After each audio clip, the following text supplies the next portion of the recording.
मला विश्वास आहे की जे काही सत्य असेल ते नक्की बाहेर येईल. खरं आहे आपल्याला सगळ्यांना माहिती आहे, मला तर माहितीच आहे, आणि जे माझ्या आणि माझ्या भावामध्ये झालं ते माझ्या आणि माझ्या भावामध्येच झालं. VSRला पाठबळ दिलं जातं. जर खरंच तुमच्याकडे सत्ता आहे ना, त्या सत्तेचा वापर करून VSRला आत्ताच्या आत्ता कुलूप लावण्याची धमक. जर एखादी अशी घटना घडली असते, दादा जर आज असले असते, दादा म्हणले असते राजकारण बाजूला, आत्ताच्या आत्ता ही VSR बंद करा, ही दादाची धमक होती. ती धमक मात्र आज सत्तेत असणाऱ्या लोकांकडनं दिसावी अशी लोकांची आणि आमची अपेक्षा आहे.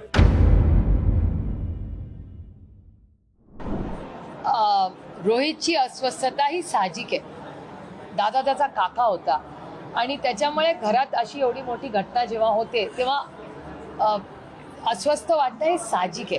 आणि तुमच्यासारख्या अनेक पत्रकार असतील, समाजातले लोक असतील, हे सगळे अस्वस्थ आहेत, कारण का प्रत्येकाला उत्तर हवं. आणि रोहित हा सातत्याने ही उत्तरं शोधतोय, आणि आमच्या घरात जे झालं ते कुणाच्याही घरात होईल हेच आमचा त्याच्या मागचा विचार आहे. त्यामुळे इन्क्वायरी पारदर्शकपणे झालीच पाहिजे, ही अर्थातच तमाम महाराष्ट्राच्या लोकांची मागणी आहेच. आणि त्याचा एक अतिशय अभ्यासपूर्वक फॉलोअप आज सातत्याने रोहित करतोय, आणि तो अभ्यासपूर्वक आहे, ह्याला जास्त महत्त्वाचं. म्हणजे खूप सायंटिफिकली डेटा ड्रिव्हन तो या गोष्टी करतोय.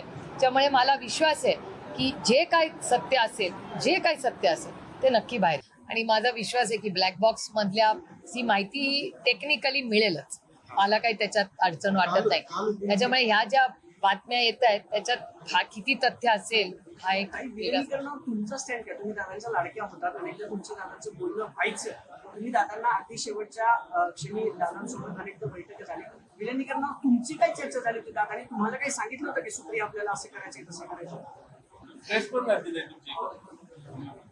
मी तुम्हाला खरं सांगू का, माझा भाऊ आज नाही.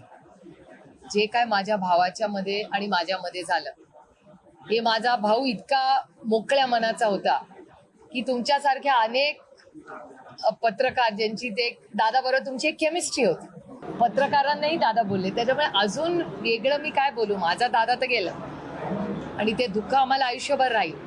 आता काय ते खरं खोटं करत बसायचं कुणाबरोबर. जे खरं आहे आपल्याला सगळ्यांना माहिती आहे, मला तर माहितीच आहे, आणि जे माझ्या आणि माझ्या भावामध्ये झालं ते माझ्या आणि माझ्या भावामध्येच झालं. आणि बऱ्याच लोकांना हे माहिती आहे का? माहिती. आता कशाला उणी काढायची, चला उठा कामाला लागूया. आता दादाला सगळ्यात मोठी श्रद्धांजली असेल की कामाला लागा, हेच दादाचं आयुष्याचं ध्येय होतं. 100% CBI घ्यायची असेल तर घ्या. CID घेतलीच आहे, ती ठीक आहे. त्याच्याबरोबर DGCAची आहे, त्यांची इंटरनल इन्व्हेस्टिगेशन एजन्सी, हरकत नाही. पण भारताच्या बाहेरच्या 2 एजन्स्या तुम्ही घ्याव्यात. आणि ह्या सगळ्या एजन्सीला रिपोर्ट करण्यासाठी, नाही तर रिपोर्ट ज्यांना केलं पाहिजे त्याला एक कमिटी फॉर्म करा. त्या कमिटीमध्ये मी जसं सांगितलं, महाराष्ट्रात विरोधी पक्ष नेता नाही तर त्यांचा घेता आला असता, पण देशाचे विरोधी पक्ष नेता तुम्ही घ्या. त्याच्याचबरोबर काही माजी चांगले अधिकारी तुम्ही घ्या, माजी जजेस तुम्ही घ्या, अजितदादांच्या पक्षातले काही लोकांना तुम्ही घ्या, आणि काही चांगले तज्ज्ञ त्याच्यामध्ये तुम्ही घ्या. आणि ह्या कमिटीला हा रिपोर्ट सादर केला पाहिजे. कमिटीच्या मनामध्ये जे प्रश्न आहेत ते त्या एजन्सीला पण विचारण्याची संधी त्या ठिकाणी दिली गेली पाहिजे. त्यामुळे अशा पद्धतीने पारदर्शक हा तपास व्हावा अशी आमची त्याच्यामध्ये मागणी. पण आज ते होताना दुर्दैवाने त्या ठिकाणी दिसत नाही. VSRला पाठबळ दिलं जातं.